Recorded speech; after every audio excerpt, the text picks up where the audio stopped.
আজকের ভিডিওতে আমরা আলোচনা করব ইপিএস টপিক টেক্সট বুকের অধ্যায় 6 এর সংলাপ 1 ও শব্দভাণ্ডার 1 নিয়ে। অধ্যায় 6, অধ্যায়ের নাম ছনুন থোয়ান ইমনিদা, আমি থুয়ন। ছনুন, ছনুন মানে আমি। যেহেতু প্রথমে থাকলে ছ নিউন উপরে থাকলে দন্তান্ন উ রাস্য নু নিউন নিচে থাকলে দন্তান্ন। ছনুন, ছনুন মানে আমি। থোয়ান ইমনিদা মানে থুয়ান। ফিউত প্রথমে থাকলে থ উ রাস্য থু, ইয়ং উপরে থাকলে ইয়ংয়ের উচ্চারণ হয় না। আর বাচিমের পরে ইয়ং থাকলে ইয়ংয়ের স্থানে বাচিমটি চলে যায়। নিউনের উচ্চারণ দন্তান্ন হবে ই রাস্যি নি। বিউ বাচিমের পরে নিউন থাকলে বিউর উচ্চারণ মিউমের মতো হয়। ইম নিউন মাঝে থাকলে দন্তান্ন ই রাস্যি নি। দিউত মাঝে থাকলে দ আ দা। থুয়ান ইমনিদা, থুয়ান। ছনুন মানে আমি, থোয়ান মানে থোয়ান। ইমনিদা বাক্যের সমাপ্তি বোঝাতে ব্যবহৃত হয়। এখানে এক্সট্রা দুইটি শব্দ রয়েছে। শব্দ দুটি হচ্ছে সে এবং ফিদুল। সে মানে পাখি, ফিদুল মানে কবিতর। থেওয়া, থেওয়া মানে সংলাপ। ইল মানে ওয়ান। থেওয়া ইল সংলাপ 1। দ্বিগুত প্রথমে থাকলে থ এ থ্যা, হিউত উপরে থাকলে হ। যদি দুইটি স্বরবর্ণ থাকে তবে নিচে স্বরবর্ণটা আগে উচ্চারিত হয়, তাই ও ও আ। থেওয়া, থেওয়া মানে সংলাপ। আর ইল মানে 1। থেওয়া ইল সংলাপ 1। আমরা চিত্রে দুজন ব্যক্তিকে দেখতে পাচ্ছি, তারা একে অপরের সাথে কথা বলছে। তারা কি বিষয়ে কথা বলছে তা আমরা নিচে এখন পড়ব। মিনসু, মিনসু প্রথম ব্যক্তির নাম। মিনসু বলছে আন্নেং হাসিও, কেমন আছেন বা হ্যালো। ছনুন ইমিনসু ইমনিদা, আমি ইমিনসু। থুয়ান, থুয়ান দ্বিতীয় ব্যক্তির নাম। থুয়ান এবার মিনসুকে বলছে আন্নেং হাসিও, কেমন আছেন। ছনুন থুয়ান ইমনিদা, আমি থুয়ান। ছনুন ফেতুনাম সারাম ইমনিদা, আমি ভিয়েতনামের মানুষ। এবার ভেঙে ভেঙে শব্দগুলো পড়া যাক। মিনসু, মিন প্রথমে থাকলে মো ই রাস্যে মি, নিউ নিচে থাকলে দন্ত মিন। সিউ উপরে থাকলে দন্ত স উ রাস্য সু, মিনসু, মিনসু ব্যক্তির নাম। আন্নেং হাসিও, আন্নেং হাসিও মানে কেমন আছেন বা হ্যালো। ইয়ং উপরে থাকলে ইয়ং এর উচ্চারণ হয় না। আ নিউ নিচে থাকলে দন্ত নুন আন। নিউন মাঝে থাকলে দন্ত নু ই ও। ইয়ং নিচে থাকলে অনেক সার আর নিউং। হিউত মাঝে থাকলে ওয়া আ হা। সিউত মাঝে থাকলে দন্ত স এ সে একা সে। ইয়ং উপরে থাকলে ইয়ং এর উচ্চারণ হয় না ই ও। একত্রে আন্নিয়ং হাসিও, কেমন আছেন। ছনুন আমি, জিউত প্রথমে থাকলে ছ ওয়া ছ, নিউন উপরে থাকলে দন্তান্ন উ রাস্যু, নিউ নিচে থাকলে দন্তান্ন। ছনুন আমি। ইয়ং উপরে থাকলে উচ্চারণ হয় না ই। মিউ মাঝে থাকলে মো ই রাস্তি, নিউ নিচে থাকলে দন্তান্ন ইমান।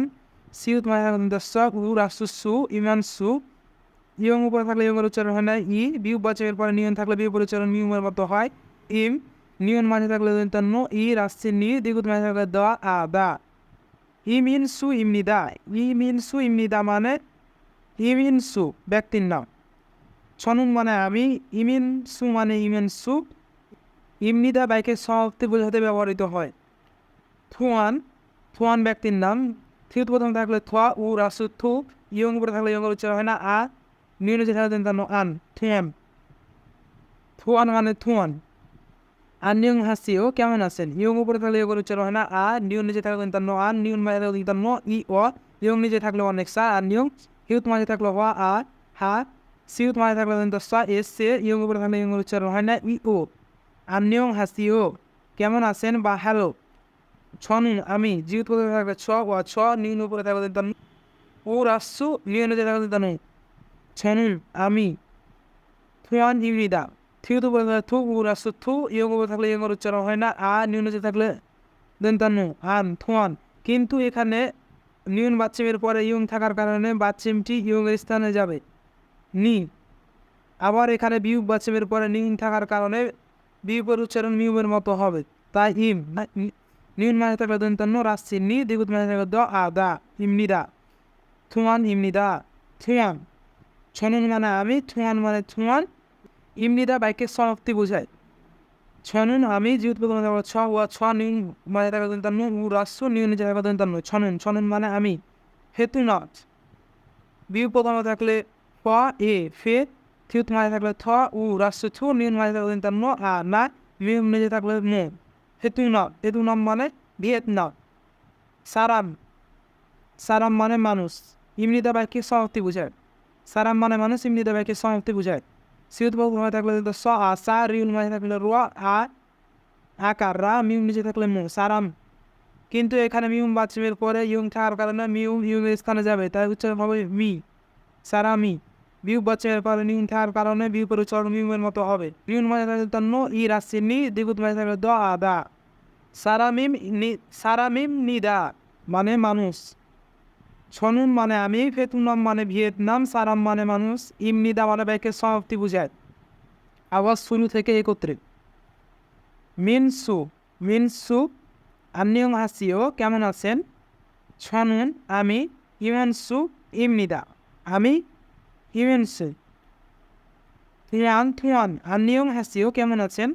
ছনুন আমি, থুয়ান ইমনিদা থুয়ান আমি, থুয়ান। ছনুন ফেতুনাম সারাম ইমনিদা আমি ভিয়েতনামের মানুষ। আশা করছি আপনারা অধ্যায় 6-এর সংলাপটি ভালোভাবে বুঝতে পেরেছেন। এখন আমরা পড়ব অধ্যায় 6-এর শব্দভাণ্ডার 1। ওয়াহুই ইল শব্দভাণ্ডার 1। ইয়ং উপরে থাকলে ইয়ংয়ের উচ্চারণ হয় না, ওয়া ইউত মাঝে থাকলে হওয়া। যদি দুইটি স্বরবর্ণ থাকে তবে নিচের স্বরবর্ণতে আগে উচ্চারিত হয় ই ই। ওয়াহুই, ওয়াহুই ইল মানে 1। ওয়াহুই ইল মানে শব্দভাণ্ডার 1। নারা, নারা মানে দেশ। নিয়ন প্রথমে থাকলে দন্তান্ন আ আকার না, রিল মানে থাকলে র আ রা, নারা, নারা মানে দেশ। খুক্কা, খুক্কা মানে দেশ। বিয়োগ প্রথমে থাকলে খ উ রাষ্ট্র খু, বিয়োগ নিচে থাকলে ক খুক। যদি বাচ্চিম হিসাবে কোয়া থাকে এবং তারপরে গিয়ক দ্বিগুত বিয়োগ থাকে তাহলে তাহলে গিয়কের উচ্চারণ ডবল হয়, অর্থাৎ সাংগিয়ক হয়। তাই উচ্চারণ হবে এখানে সাংগিয়ক ক আ কা খুক্কা, খুক্কা মানে দেশ। এখানে আমরা দেখতে পাচ্ছি অনেকগুলো দেশের পতাকা দেওয়া আছে। এগুলো অত গুরুত্বপূর্ণ না ইপিএস টপিক এক্সামের জন্য, তারপরও এগুলো আমরা শুধু মনে রাখার জন্য কয়েকবার পড়ব, যাতে পরীক্ষাতে চলে আসলো সেগুলো যেন আমরা পারি, তাই এগুলো জাস্ট কয়েকবার পড়ে রাখবো। প্রথমে আছে দক্ষিণ কোরিয়ার পতাকা। হানগুক, হানগুক মানে কোরিয়া। নেপাল, নেপাল মানে নেপাল। থংথি মরু, থংথি মরু মানে পূর্ব তিমুর। মঙ্গল, মঙ্গল মানে মঙ্গোলিয়া। মিয়ানমার, মিয়ানমার মানে মিয়ানমার। বাংলাদেশি, বাংলাদেশি মানে বাংলাদেশ। ভিয়েতনাম, ভিয়েতনাম মানে ভিয়েতনাম। শ্রীলঙ্কা, শ্রীলঙ্কা মানে শ্রীলঙ্কা। উজবেকিস্তান, উজবেকিস্তান মানে উজবেকিস্তান। ইন্দোনেশিয়া, ইন্দোনেশিয়া মানে ইন্দোনেশিয়া। ছংগুক, ছংগুক মানে চীন। কাম্বোডিয়া, কাম্বোডিয়া মানে কম্বোডিয়া। কিরগিজস্তান, কিরগিজস্তান মানে কিরগিজস্তান। হেগুক, হেগুক মানে থাইল্যান্ড। পাকিস্তান, পাকিস্তান মানে পাকিস্তান। ফিলিপিন, ফিলিপিন মানে ফিলিপাইন। এগুলো অত গুরুত্বপূর্ণ না হওয়ার কারণে আমি আর এগুলো ভেঙে ভেঙে পড়ে দেখালাম না। আপনারা জাস্ট বাড়িতে কয়েকবার এগুলো দেখে রাখবেন। আশা করছি আপনারা 6 অধ্যায়ের সংলাপ 1 ও শব্দভাণ্ডার 1 ভালোভাবে বুঝতে পেরেছেন।